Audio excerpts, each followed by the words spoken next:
Assalamualaikum warahmatullahi wabarakatuh. Innal hamdalillahi nahmaduhu wa nasta'inuhu wa nastaghfiruh wa na'udzu billahi min syururi anfusina wa min sayyiati a'malina. May yahdihillahu fala mudhillalah wa may yudlil fala hadiyalah. Asyhadu an la ilaha illallah wahdahu la syarikalah wa asyhadu anna Muhammadan abduhu wa rasuluhu la nabiyya ba'dah, amma ba'd. Pertama dan paling utama, tiada kata yang pantas untuk senantiasa kita ungkapkan kecuali puji dan syukur alhamdulillah kehadirat Allah Subhanahu wa ta'ala. Salawat beruntaikan salam semoga senantiasa Allah sampaikan keharibaan putra Abdullah, buah hati Aminah kekasih Allah, Nabi kita Muhammad sallallahu alaihi wasallam. Bertemu kembali dengan kami Majelis Studi Dakwah Terapan yang mengulas dan mengkaji materi-materi dakwah untuk dapat kita terapkan di dalam ibadah dan kehidupan kita sehari-hari.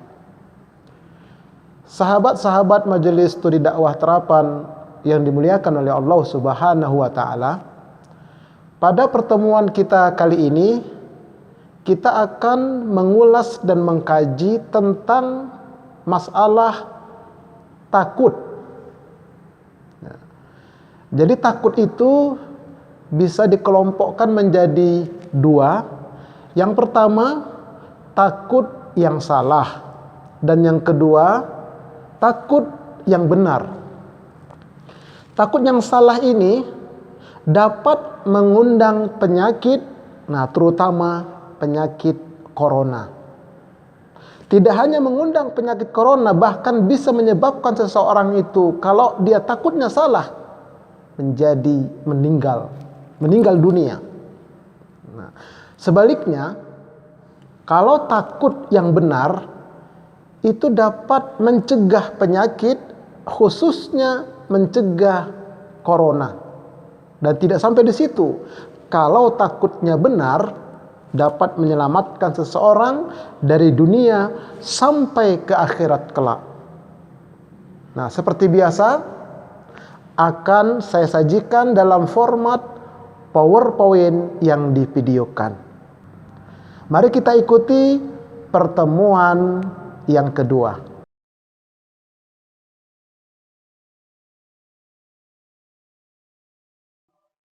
Mengulas dan mengkaji materi-materi dakwah untuk dapat diterapkan di dalam ibadah dan kehidupan sehari-hari.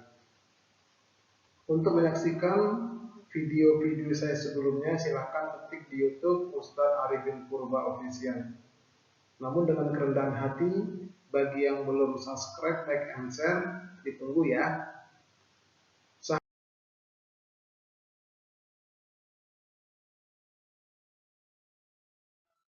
Kita lanjutkan sekarang part yang kedua, yaitu takut yang benar dapat mencegah COVID, bahkan menyelamatkan.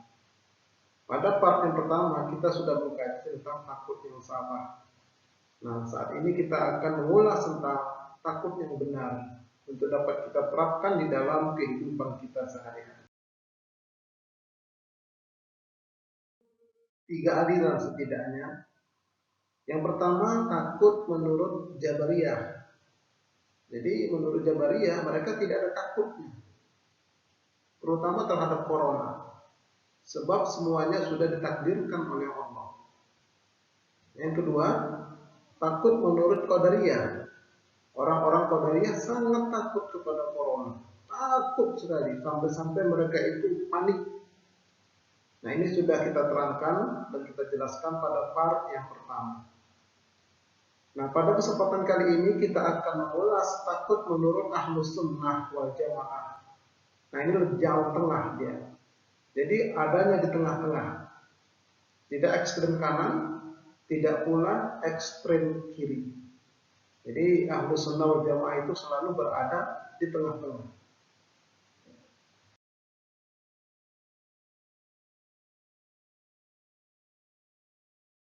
Ahlus Sunnah wal Jamaah.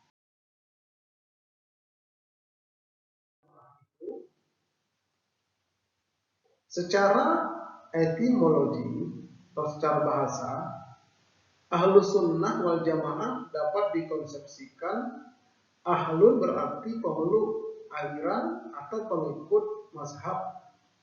As-Sunnah berarti tarekat jalan, sedangkan al-Jamaah berarti kumpulan orang-orang yang memiliki tujuan. Nah, adapun secara terminologi, Ahlus Sunnah wal Jamaah adalah mereka orang-orang yang ahli tafsir atau yang mengikuti tafsir, orang-orang yang ahli hadis atau orang-orang yang mengikuti dan mengamalkan hadis, orang-orang ahli fikih atau mereka yang mengamalkan fikih 4 mazhab, dan orang-orang yang mengikuti dan berpegang teguh dengan Al-Quran dan sunnah Nabi serta sunnah Khulafaur Rasyidin setelah. Nah, mereka itulah orang-orang yang selamat. Itulah Ahlus Sunnah. Jadi bukan berdasarkan partai, bukan pula ormas tertentu, tidak, itu namanya pemahamannya sempit.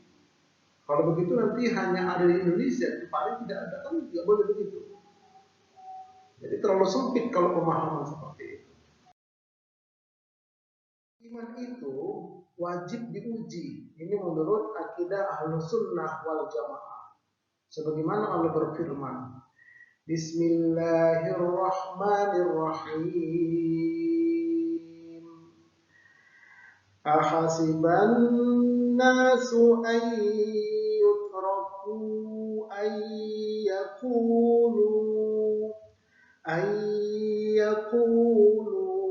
amanna wa hum la yuftanun.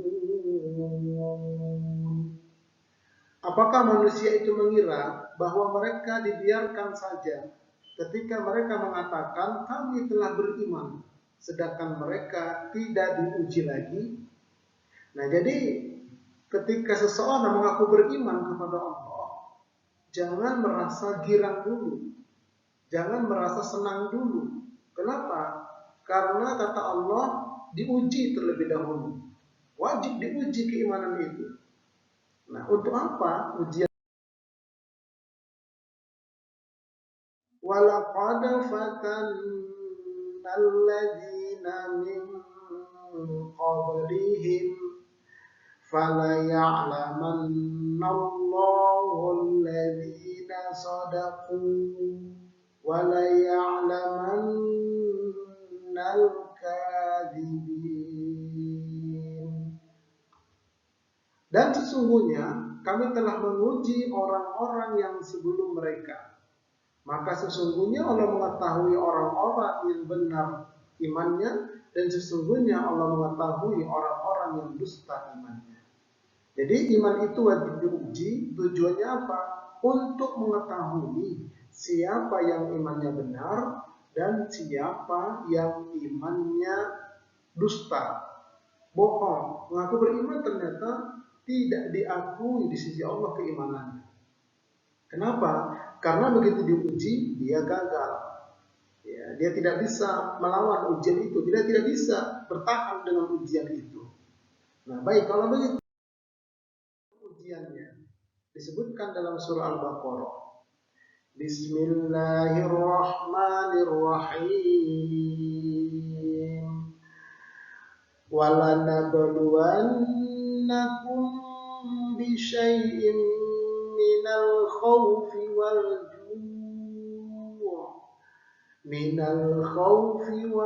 ju'i wa naqsin minal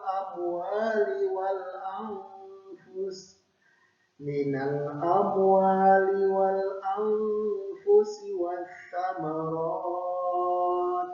wa basyiris sabirin.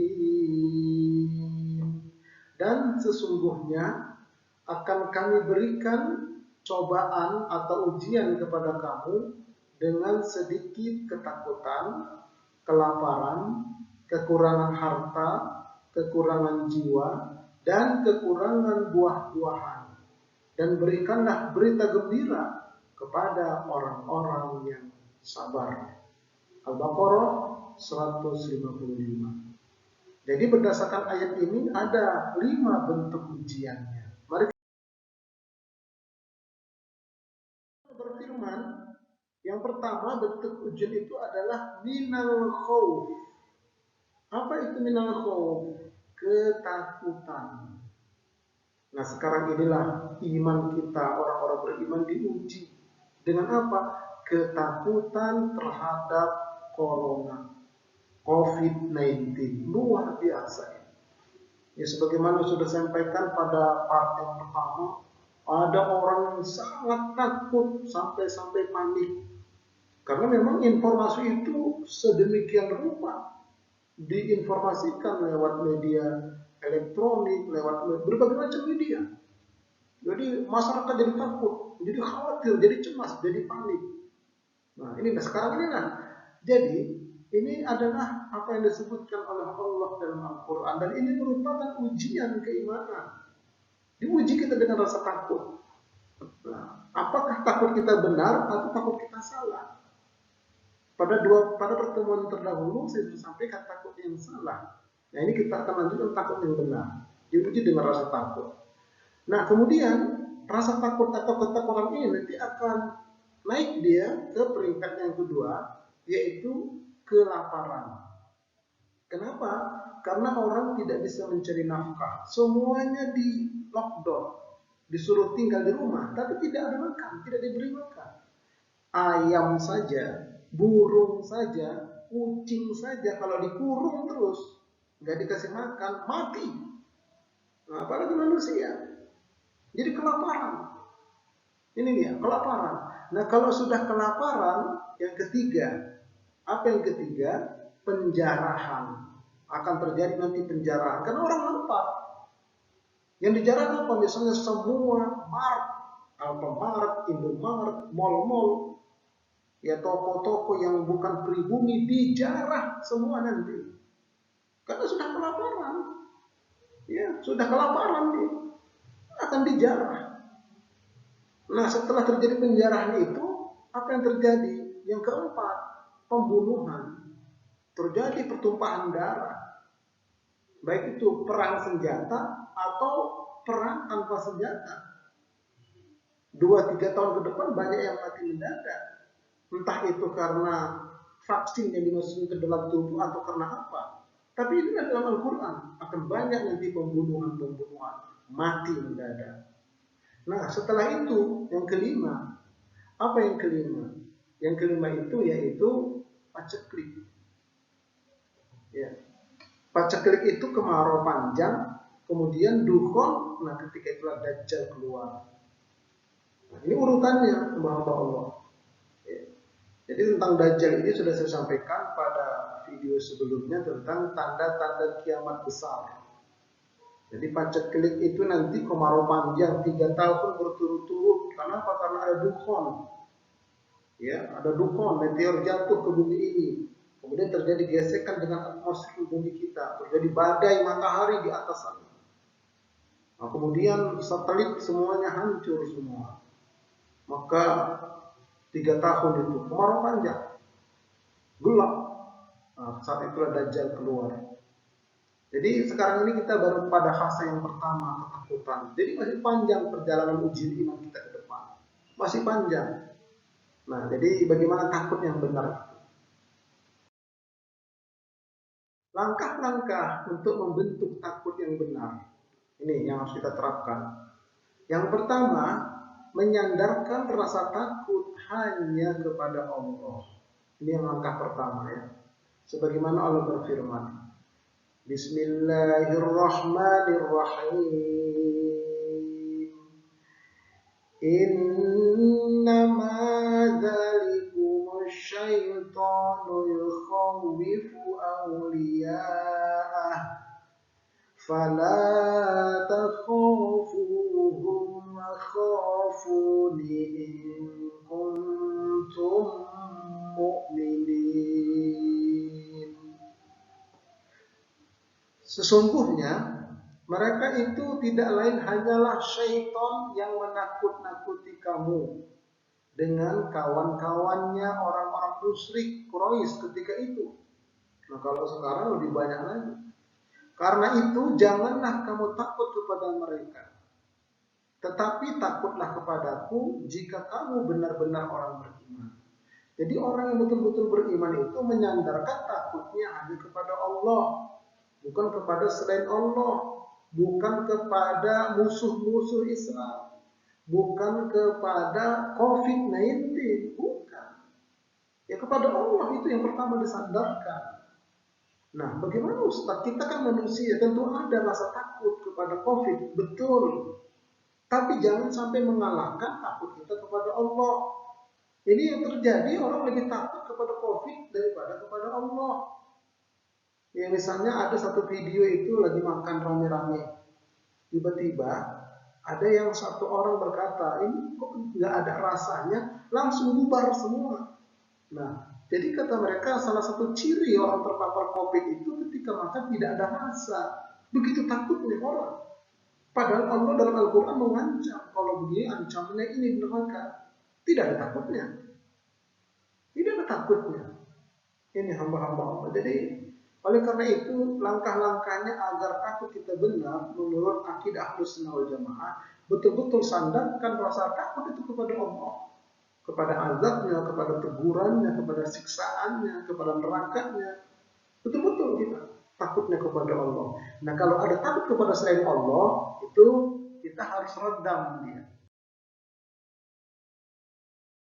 Ini dengan membaca Al-Quran sebagai obat. Ini Allah berfirman, Bismillahirrahmanirrahim. Wa nunazzilu minal Qur'ani ma huwa shifaa'un wa rahmah. Ma huwa shifaa'un wa rahmatul lil mu'minin. Wa la yazidul zalimina illa khasar. Dan kami turunkan dari Al-Quran itu sesuatu yang menjadi obat dan rahmat bagi orang-orang beriman, dan Al-Quran itu tidaklah menambah kepada orang-orang yang zalim selain kerugian. Jadi Al-Quran ini obat. Kalau kita baca, maka dia bisa menjadi benteng buat diri kita. Bagi yang sakit akan terobati dia. Bagi yang belum sakit menjadi benteng, menjadi tameng, menjadi pelindung. Baca Quran satu hari satu halaman misalnya. Tiada hari tanpa baca Quran. Seperti itu. Karena dia obat Al-Quran itu. Betul-betul obat, luar biasa.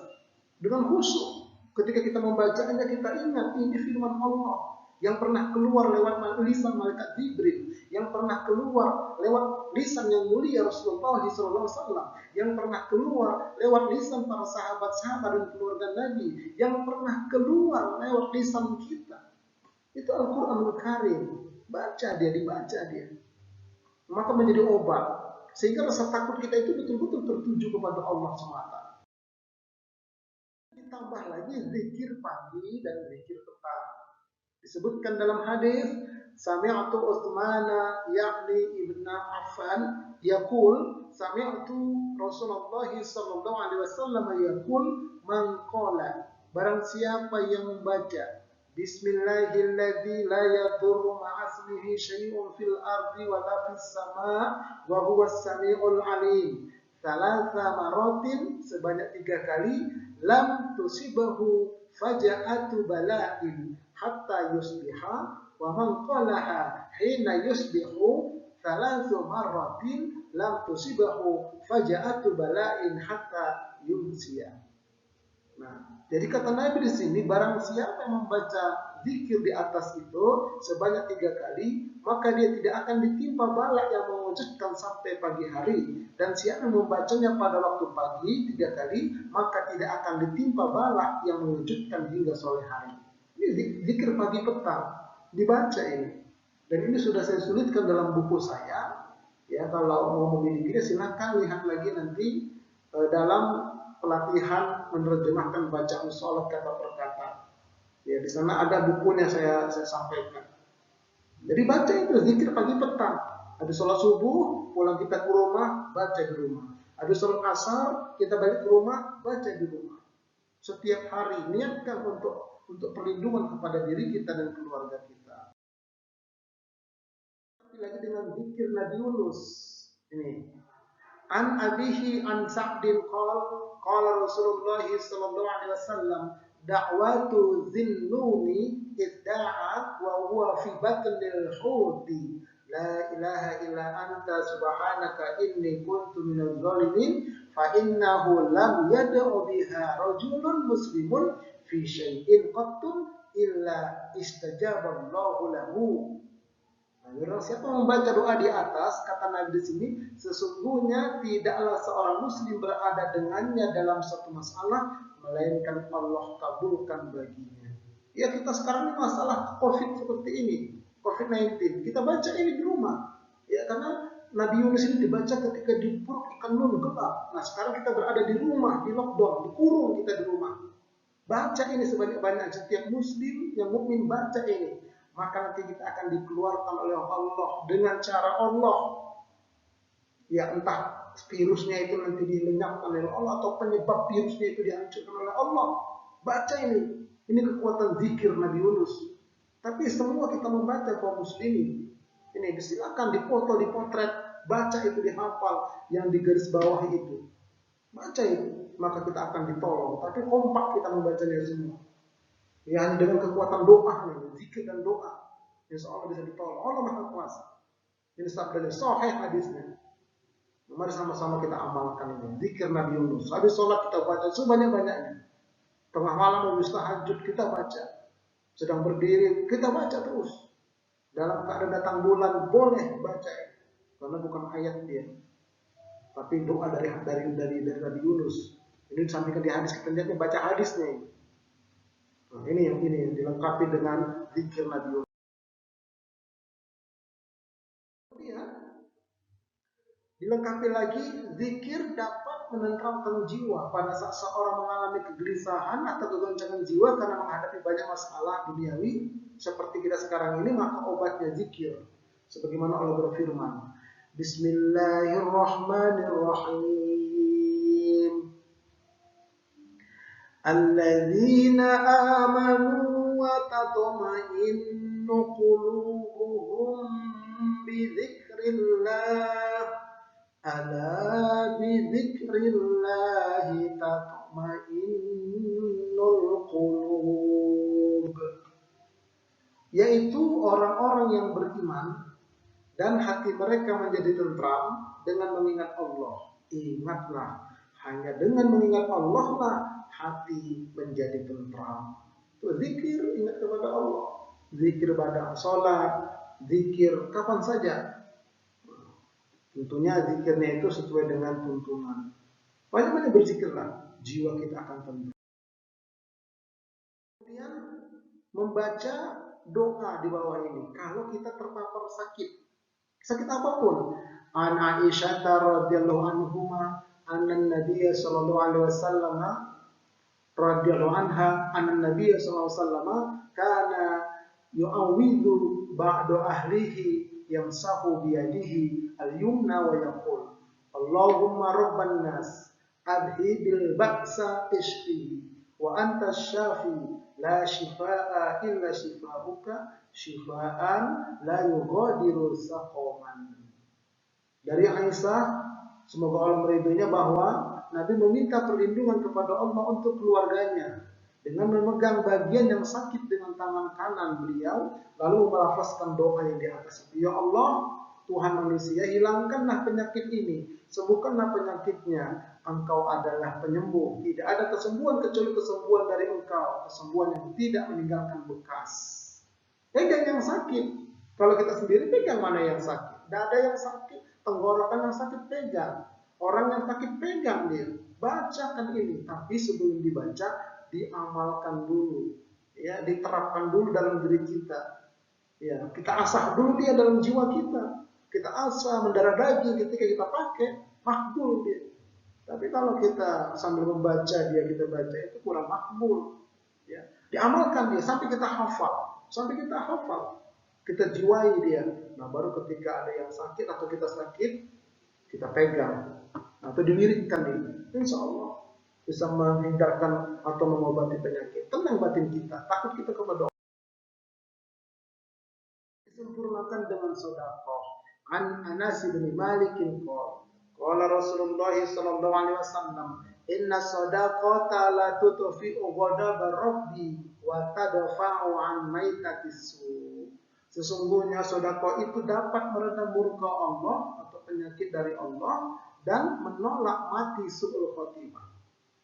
Nah, jadi kalau kita sedekah itu dapat melindungi kita dari segala murka, dari segala bahaya. Sedekah. Ya, sebagaimana ya disebutkan dalam riwayat, ada orang masuk neraka, sedikit ada dosanya, ya ada dosanya, kemudian dia pegang sapu tangan itu, kain elap, itulah untuk dipukulkan ke badannya ketika api itu mendekati. Kenapa disebutkan dalam riwayat itu? Itulah salah satunya sedekah dia yang ikhlas, dia pukulkan untuk melindungi diri. Jadi sedekah ini betul-betul itu bisa melindungi Mbak, apalagi pagi-pagi mau sholat subuh, bawa uang 5.000 atau 10.000, masukkan ke kotak infak. Karena setiap pagi turun 2 malaikat. Yang pertama mendoakan orang yang bersedekah hari itu, yang kedua mendoakan orang yang tidak bersedekah hari itu. Yang pertama doa kebaikan dan keberkahan, yang kedua doa kecelakaan. Nah, ini sedekah ini luar biasa ini. Termasuk nanti kurban. Itu kurban juga untuk membersihkan jiwa diri kita, jiwa keluarga kita. Nah, keterangannya ada saya sampaikan pada seluk-beluk kurban. Silakan. Ya, seluk-beluk kurban Ustaz Arifin Kurban Official. Ada penjelasan yang lengkap di sana. Takut kepada Allah diiringi dengan yang tadi itu. Nah, langkah yang kedua, melakukan ikhtiar yang optimal dan wajar. Ini wajib hukumnya. Ya, berikhtiar kita. Sebagaimana Allah berfirman. Bismillahirrahmanirrahim. Inna Allah la yughayyiru ma biqaumin hatta yughayyiru ma bi anfusihim. Sesungguhnya Allah tidak mengubah keadaan suatu kaum sehingga mereka mengubah keadaan yang ada pada diri mereka sendiri. Jadi ini akidah Ahlus Sunnah wal Jamaah.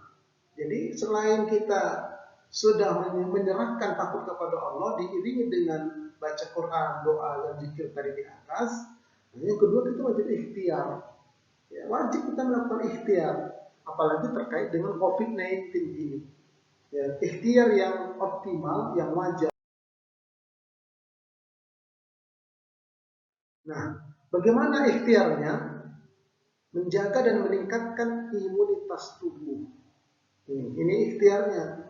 Ya, jadi kita jaga imun kita. Kalau imun kita itu kuat, terhindar dari penyakit namanya afiat. Makanya wa'afini wa'afini. Afiatkan aku. Artinya apa? Imun kita ini supaya ditinggikan, dikuatkan. Afiat. Makanya sehat walafiat. Kalau sehat, kondisi badan prima. Kalau afiat, imunitas tinggi. Nah, bagaimana supaya menjaga imunitas tinggi ini, yang kuat ini, supaya terhindar dari segala macam penyakit? Hiduplah bersih secara Islami. Jadi Islam mengajarkan hidup yang bersih, karena kebersihan itu bagian daripada iman. Kemudian selalu menjaga air wudhu. Ya, kalau kita batal wudhu lagi, apalagi melakukan menghirup air ke hidung. Ya, dihirup langsung dibuang. Itu seperti itu luar biasa, itu lebih sakti daripada masker dia, karena Allah sudah kasih masker lubang-lubang hidung kita, bersih dia. Kemudian yang berikutnya lagi, akan tidur dan bangun tidur itu minum air putih hangat 1 gelas air putih hangat. Mau tidur karena informasinya ya, corona itu dia kalau kena air panas mati dia, masuk ke perut mati dia. Jangan sampai dia masuk ke paru-paru kan. Itu kalau ke paru-paru kan nanti ada tekniknya lagi, banyak videonya. Jadi jelas minum air hangat. Kemudian bangun tidur cuci tangan dulu, jangan megang apa-apa, cuci tangan. Ya, di wastafel ya cuci tangan. Karena kata Nabi, kamu tidak tahu dan tidak sadar di mana tangan menginap tadi malam. Cuci tangan. Nah, kemudian konsumsilah berbagai macam vitamin. Ya, makan berbagai macam vitamin. Vitamin A, vitamin B, vitamin C, vitamin D, dan seterusnya. Banyak-banyak makan vitamin. Kemudian minum madu, minum habat, air jahe, serai, dan kunyit. Nah, itu direbus atau ditaruh di gelas yang air yang panas, taruh jahe dipotong-potong, serai dan kunyit. Sudah agak dingin, diminum. Tambah madu bila perlu. Seperti itu. Nah, kemudian jaga jarak dengan orang yang sedang sakit. Ini ikhtiarnya Ahlus Sunnah wal Jamaah. Atau orang yang sakit, ya jangan keluar. Sedang sakit. Nah, kemudian pakai masker jika sakit. Ya agak batuk-batuk dikit pakai masker. Ya. Nah, kemudian berjemur di pagi hari dan berolahraga. Memakai minyak kayu putih di hidung boleh. Ada sekarang itu minyak kayu putih yang sudah didesain sedemikian rupa, harum dia, enak ya, segar dan lain sebagainya. Nah, inilah ikhtiar yang optimal ya untuk meningkatkan kualitas imunitas tubuh kita supaya kita terhindar dari penyakit sehingga takut kita itu teredam dia. Jadi kita takutnya kepada Allah, tidak takut kepada selain Allah. Kalaupun ada kita ini dengan ini, ya sudah ikhtiar ya Allah. Nah, kemudian tetapi ingat, jangan terlalu yakin dengan ikhtiar. Karena hasilnya mutlak dari Allah. Tidak boleh. Kalau orang-orang Qadariyah, mereka terlalu yakin. Pokoknya kalau begini, pasti begitu. Orang Ahlus Sunnah wal Jamaah tidak boleh seperti itu. Mendahului Allah. Ikhtiar wajib, tapi hasilnya mutlak serahkan kepada Allah. Makanya Allah berfirman, Bismillahirrahmanirrahim. ولا تقولن لشيء إني فاعل ذلك غدا إلا أن يشاء الله. Dan jangan sekali-kali kamu mengatakan terhadap sesuatu, sesungguhnya aku akan mengerjakan itu besok pagi, kecuali ditambah dengan menyebut insya Allah. Tidak boleh kita terlalu hakul yakin. Besok datang ya pasti saya datang besok. Tidak boleh. Akidah Ahlus Sunnah wal Jamaah tidak boleh seperti itu. Insya Allah saya datang besok. Nah, begitu. Tapi insya Allahnya itu insya Allah orang beriman. Jangan insya Allah orang munafik. Bagaimana orang munafik? Misalnya ada yang bilang temannya, besok datang ya, insya Allah. Ketika besok dia tidak datang, ditanya kenapa kemarin tidak datang, apa jawab dia? Ya, saya kan sudah insya Allah. Nah, jadi insya Allah jadikan tameng, itu orang munafik, tidak boleh. Sehingga ada yang lain lagi bilang besok datang ya, insya Allah. Kata orang itu jangan pakai insya Allah dah. Emang kenapa rupanya? Biasanya kalau pakai insya Allah tidak datang. Nah, itu munafik juga. Jadi orang beriman itu insya Allah itu pasti datang kalau Allah kehendaki, begitu. Begitu juga kita ikhtiar terhadap COVID ini. Sudah kita makan vitamin, sudah kita macam-macam, sudah kita zikir, doa, sedekah. Nah, tapi kita tidak boleh terlalu yakin ini pasti sembuh, pasti terhindar, tidak boleh. Tapi insya Allah Allah jaga kita, begitu. Pakai insya Allah dia wajib. Itulah akidah Ahlus Sunnah wal Jamaah. Jadi tenang batinnya, nggak khawatir dia.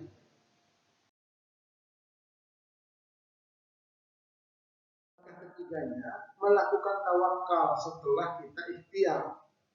Ya, setelah kita sandarkan takut kepada Allah, baca Quran, zikir, doa, sedekah, lalu kita ikhtiar, baru yang ketiga serahkan kepada Allah. Tawakal dengan penuh kepada Allah, tenangkan suasana pikiran dan hati. Setelah melakukan ikhtiar, doa, zikir, dan sedekah. Allah berfirman, Bismillahirrahmanirrahim. Wa 'ala rabbihim yatawakkalun. Dan kepada Rabb mereka bertawakal. Jadi bertawakal. Apa itu bertawakal? Sami'a Umar ibn Khattab radhiyallahu anhu yaqul, innahu sami'a Nabiyallahi sallallahu alaihi wasallam yaqul, law annakum tatawakkaluna 'alallahi haqqa tawakkulihi la razaqakum kama yarzuqut tayra taghdu khimasan wa taruhu bitonan. Dari Umar bin Khattab, semoga Allah ridhoinya, aku mendengar Rasulullah sallallahu alaihi wasallam bersabda, sekiranya kalian bertawakal kepada Allah dengan tawakal yang sebenar-benarnya, pastilah Allah akan memberikan rezeki kepada kalian sebagaimana Allah memberikan rezeki kepada seekor burung pagi-pagi hari dalam keadaan perut kosong dan pulang sore hari dalam keadaan perut kenyang. Jadi kalau tawakalnya benar, Allah kasih rezeki. Jadi tawakal itu ada yang tawakal benar, ada yang tidak benar. Ya, takwa itu ada takwa yang benar, ada yang tidak benar. Taubat itu ada taubat yang benar, ada yang tidak benar. Iman itu ada iman yang benar, ada yang tidak benar. Islam itu, Muslim itu ada Muslim yang benar, ada Muslim yang tidak benar. Begitu, ustadz itu ada ustadz yang benar, ada ulama yang benar, ada yang tidak benar. Semua dokter pun begitu, ada dokter yang benar, ada dokter yang tidak benar. Nah, jadi tawakal itu juga begitu. Jadi kalau kita tawakal yang benar, Allah kasih rezeki yang melimpah ruah.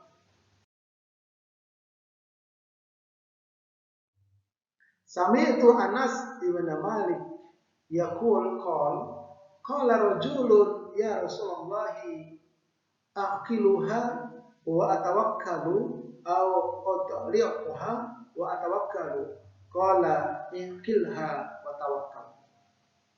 Dari Anas bin Malik, semoga Allah meridhoinya, ada seorang berkata kepada Rasulullah SAW, wahai Rasulullah, aku ikat kendaraanku lalu aku bertawakal, atau aku lepas dia lalu aku bertawakal. Rasulullah menjawab, ikatlah kendaraanmu lalu bertawakal. Itu tawakal yang benar. Artinya zikir doa, ikhtiar kita bertawakal. Serahkan kepada Allah. Aku sudah menjaga imunitas tubuhku ya Allah. Aku sudah baca Quran, sudah doa, zikir pagi petang. Sekarang aku serahkan kepada-Mu ya Allah. Nah, itu tawakal yang benar.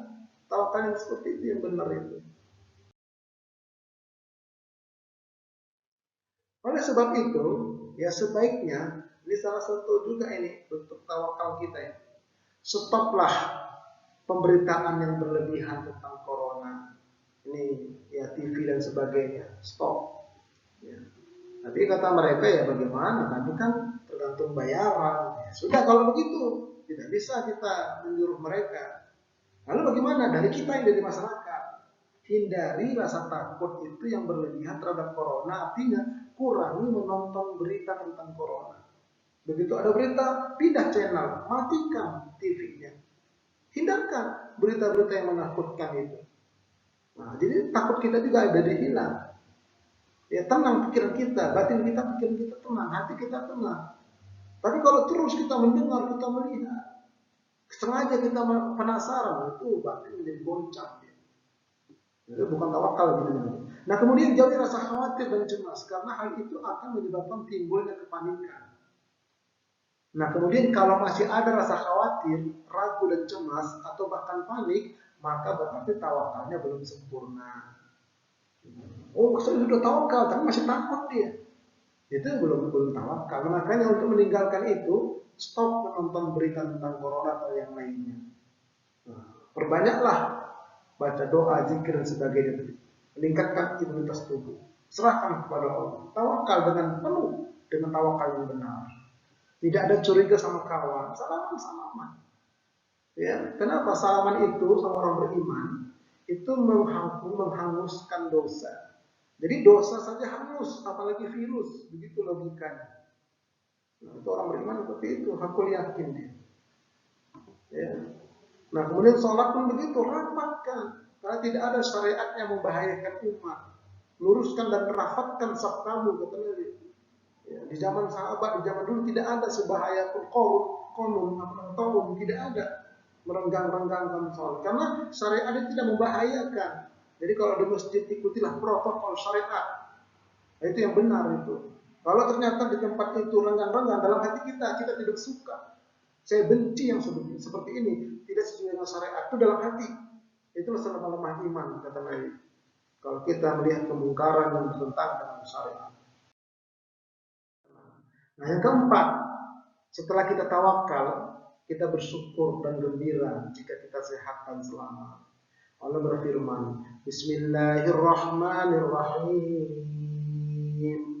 Yastabshiruna bini'matin minallahi wa fadl wa annallaha la yudhi'u ajral mu'minin.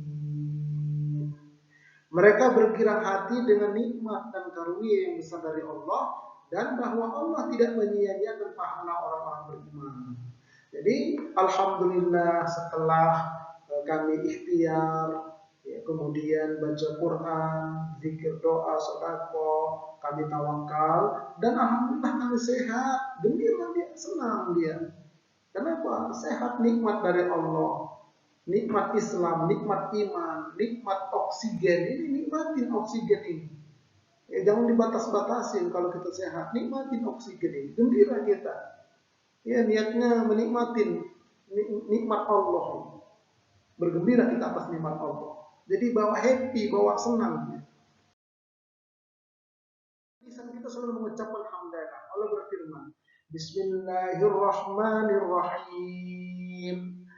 وَلَقَدْ آتَيْنَا دَاوُودَ وَسُلَيْمَانَ عِلْمًا وَقَالَ الْحَمْدُ لِلَّهِ الَّذِي فَضَّلَنَا عَلَى كَثِيرٍ مِنْ عِبَادِهِ الْمُؤْمِنِينَ. Dan sesungguhnya kami telah memberi ilmu kepada Daud dan Sulaiman, dan keduanya mengucapkan segala puji bagi Allah. Alhamdulillah yang melebihkan kami dari kebanyakan hamba-hambanya yang beriman. Jadi ketika dapat karunia, selalu lisan mengucapkan alhamdulillah, wajah berseri-seri, hati girang, lisan mengucapkan hamdalah. Nah, itu terhindar dari rasa takut dia, terhindar dari penyakitnya. Karena bawaannya happy terus, senang terus. Nikmat dari Allah. Ini hamba-hamba Allah. Yang kelima, yang terakhir, ketika kita sudah ikhtiar, sudah baca Quran, zikir, doa, sedekah, bertawakal, ternyata ditakdirkan oleh Allah kita mendapat musibah, kena juga kita terpapar COVID misalnya juga, pada sudah ikhtiar tadi macam-macam, maka kita bersabarlah. Bersabarlah, kata Allah. Allah berfirman, Bismillahirrahmanirrahim. Wa basyiris sabirin alladzina idza asabatuhum musibatun qalu inna lillahi wa inna ilaihi raji'un. Ulaika alaihim salawatum min rabbihim wa rahmah wa ulaika humul muhtadun. Dan berilah kabar gembira bagi orang-orang yang sabar, yaitu orang-orang yang apabila ditimpa musibah, mereka mengucapkan inna lillahi wa inna ilaihi raji'un. Mereka itulah yang mendapatkan keberkatan yang sempurna dan rahmat dari Tuhan mereka, dan mereka itulah orang-orang yang mendapatkan petunjuk. Ya, mendapat berkah, mendapat rahmat yang sempurna, mendapat petunjuk. Bagi siapa? Orang-orang yang bersabar ketika dia dapat musibah. Setelah dia ikhtiar, baca Quran, zikir, doa, sedekah, bertawakal, ternyata kena juga dia, bersabarlah, kata Allah. Orang yang seperti itu dapat rahmat, dapat berkah, ya, dapat hidayah mereka itu. Nah, sabar itu adalah pada hantaman pertama. An Anas bin Malik radhiyallahu anhu qala marran Nabi sallallahu alaihi wasallam bi rabbin ra'atin tabki 'inda qabrin. Nabi itu melewati ya seorang ibu yang sedang menangis di samping kuburan. Dia ada seorang ibu sedang ziarah kubur, dia menangis. Nah, kemudian ibu itu menghadap ke kuburan itu. Nabi pas lewat berhenti. Nabi berkata dari agak kejauhan, faqal ittaqillah wasbir.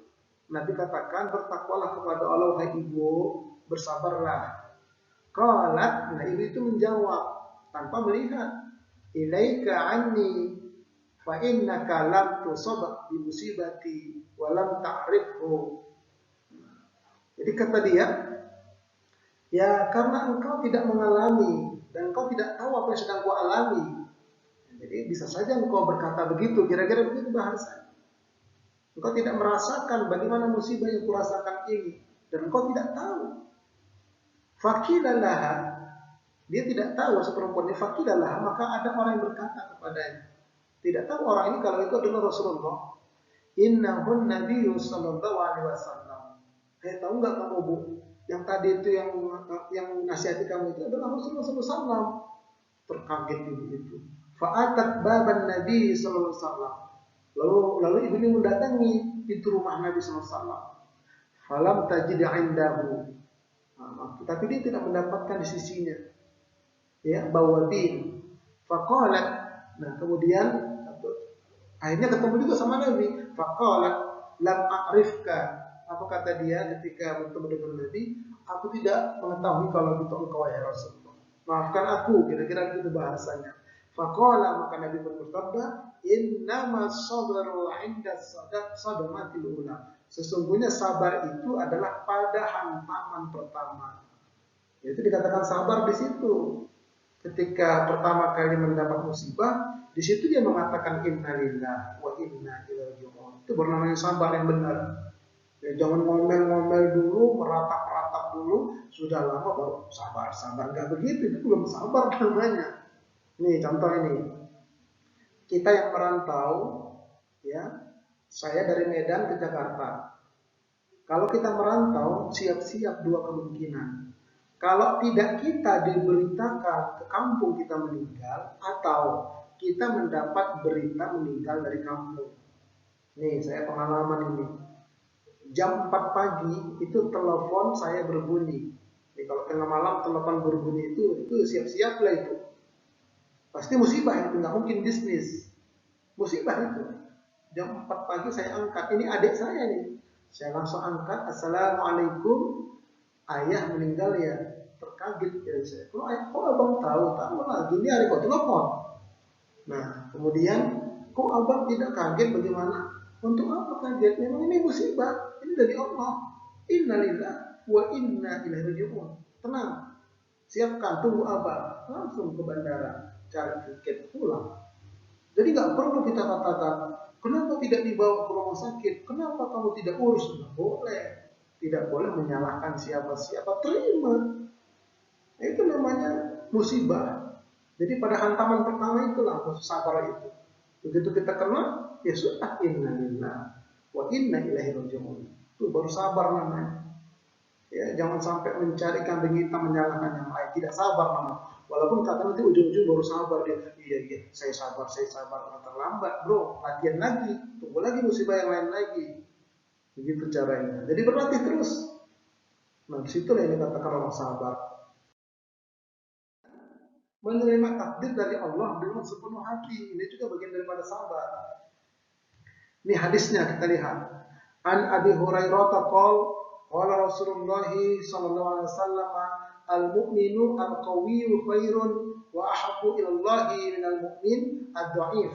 Wa fi kulli khairun ihris ala ma yanfa'uka wasta'in billahi wa la ta'jaz wa in asabaka syai'un fala taqul law anni fa'altu kana kadza wa kadza walakin qul qadarullahi wa ma syaa fa'ala fa inna law taftahu amila syaitan. Jemahannya dari Abu Hurairah yang berkata, Rasulullah Sallallahu Alaihi Wasallam bersabda, orang mukmin yang kuat itu lebih baik dan lebih dicintai oleh Allah Subhanahu Wa Taala daripada orang mukmin yang lemah. Makanya kita orang mukmin harus kuat. Kuat apanya? Fisiknya, pikirannya, hatinya, jihadnya, kemauannya, persatuannya harus kuat. Ini kita pecah belah sih masalahnya. Nah, harus kuat kita orang mukmin. Partai-partai Islam bersatu, ormas-ormas Islam bersatu, kuat kita. Allah senang begitu. Nah, pada masing-masing memegang terdapat kebaikan. Ya, memang terdapat kebaikan. Capailah dengan sungguh-sungguh apa yang berguna bagimu. Ya, mohonlah pertolongan kepada Allah Azza wa Jalla dan janganlah kamu menjadi orang yang lemah. Apabila kamu tertimpa sesuatu kemalangan, maka janganlah kamu mengatakan seandainya tadi saya berbuat begini dan begitu, niscaya tidak akan begini, tidak akan begitu. Tetapi katakanlah ini sudah takdir Allah dan apa yang dikehendakinya pasti akan dilaksanakannya.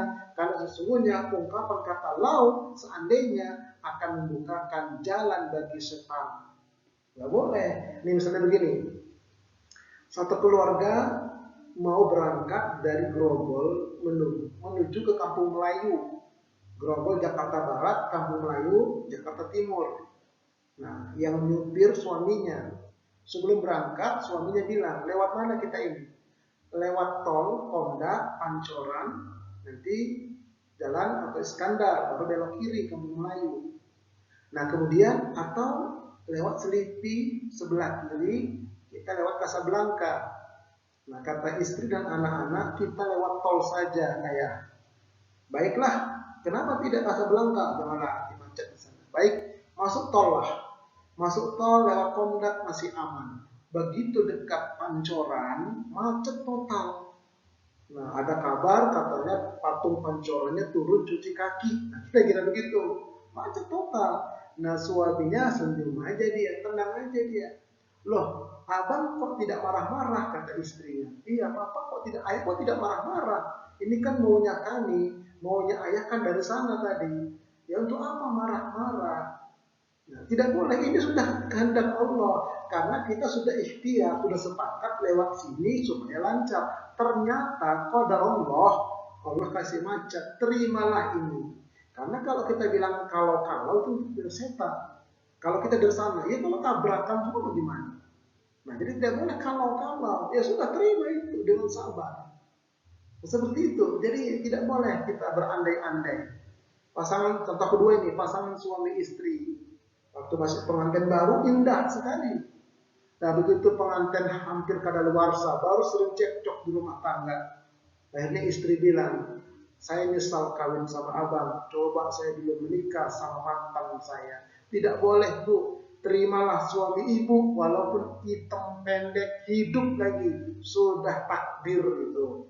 Karena dulunya kan kenalan, sama-sama mau, ya sudah jalanin. Yang penting ke depan ini bagaimana berusaha, berikhtiar, tingkatkan lagi berdoa supaya lebih sakinah keluarganya. Tidak boleh, ya.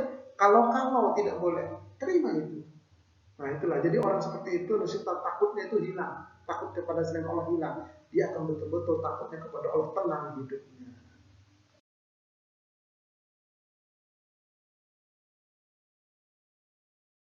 Takdir maka mendapatkan pahala untuk syahid.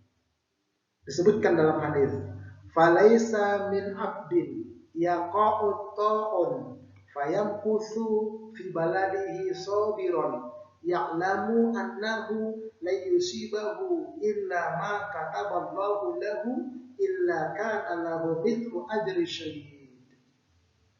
Maka tidaklah ada seorang hamba yang tertimpa ta'un, balak, lalu dia tetap berada di dalam negerinya dalam keadaan sabar. Lockdown, ini ta'un yang asli, lockdown yang benar. Dan dia yakin bahwa ta'un itu tidak akan mengenainya.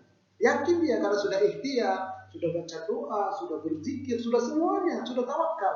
Yakin gak akan kena.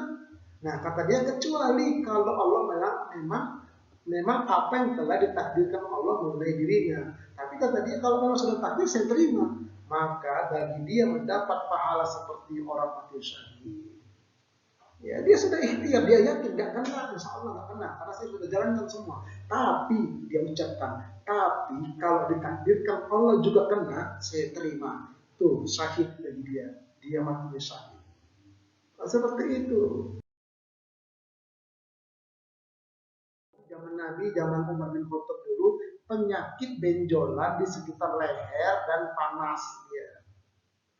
Pagi sakit, sorenya meninggal. Sore sakit, paginya meninggal. Tidak ada obat. Nah, kemudian yang meninggal itu minimum 1/4 penduduk negeri regional. Jadi bukan mendunia, tidak. Jadi satu negeri aja. Bisa katakan satu kabupaten atau satu kecamatan begitu. 1/4 dari penduduk itu banyak bergelimpangan. Setelah itu dalam riwayat lain umur 40 hari cuma taun itu. 40 hari hilang sendirinya kalau taun yang asli. Yang asli ya saya katakan. Nah kalau taun seperti itu dia sabar, betul-betul sabar karena datang dari Allah. Tuh syahid tuh. Syahid dia. Ini hamba-hamba Allah. Dia oleh karena itu ya, menyandarkan rasa takut hanya kepada Allah. Inilah akidah Ahlussunnah wal Jamaah. Tapi iringilah dengan banyak baca Quran, berdoa, zikir, sedekah. Tuh. Kalau ada rasa takut kepada Allah, iringi dengan baca Quran. Insya Allah nanti hilang takutnya, jadi akan tertuju kepada Allah saja. Yang kedua, melakukan ikhtiar yang optimal. Namun jangan terlalu yakin dengan ikhtiar itu pasti berhasil, tidak boleh. Tapi wajib ikhtiar. Ya, menjaga kesehatan, kemudian makan makanan yang bergizi, berolahraga dan seterusnya, itu wajib. Tapi tidak boleh yakin pasti berhasil, tidak boleh. Berobat wajib, tapi tidak boleh pasti disembuh, tidak boleh. Nah, kemudian yang ketiga, serahkanlah kepada Allah, apapun hasilnya, namanya tawakal. Setelah melakukan ikhtiar, zikir, doa, sedekah tadi. Tawakal kepada Allah, serahkan ya Allah. Apapun hasilnya, terserah Engkau ya Allah. Yang keempat, ya, jika hal itu sesuai dengan harapan kita, bersyukur kita kepada Allah apabila mendapatkan apa yang kita inginkan dan kita usahakan itu. Sehat kita, selamat kita, masih hidup kita, sukses kita, bersyukur kepada Allah. Ya, itu karunia Allah. Bukan hasil usaha kita semata-mata, tidak. Karena izin Allah dia. Nggak boleh kita terlalu bangga dengan usaha kita. Itu nanti qadariyah jadinya. Ahlussunnah itu wajib usaha, tapi hasilnya itu karunia Allah, bersyukur kita kepada Allah Subhanahu wa taala.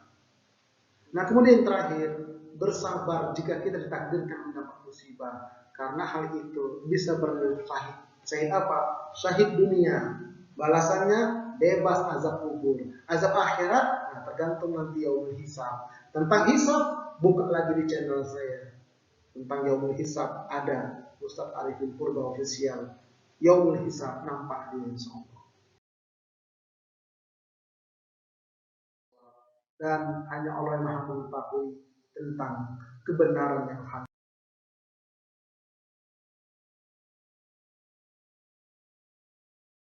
Ini bagi yang sudah subscribe, like, and share, saya ucapkan jazakumullah khair. Bagi yang belum, kami tunggu ya. Kemudian dukungan lainnya, kritik, saran, dan pertanyaan silakan tulis pada kolom komen. Nah, untuk menyaksikan video-video yang lainnya, ini video sekarang ini video yang ke-62. Untuk yang lainnya silakan ketik di YouTube Ustaz Arifin Purba Official. Demikianlah pertemuan kita untuk kali ini. Semoga bermanfaat. Kurang lebihnya mohon dibukakan pintu maaf yang selebar-lebarnya. Kita tutup pertemuan kita kali ini dengan sama-sama membacakan doa kafaratul majlis. Subhanakallahumma wa bihamdika asyhadu an la ilaha illa anta astaghfiruka wa atubu ilaik. Assalamualaikum warahmatullahi wabarakatuh.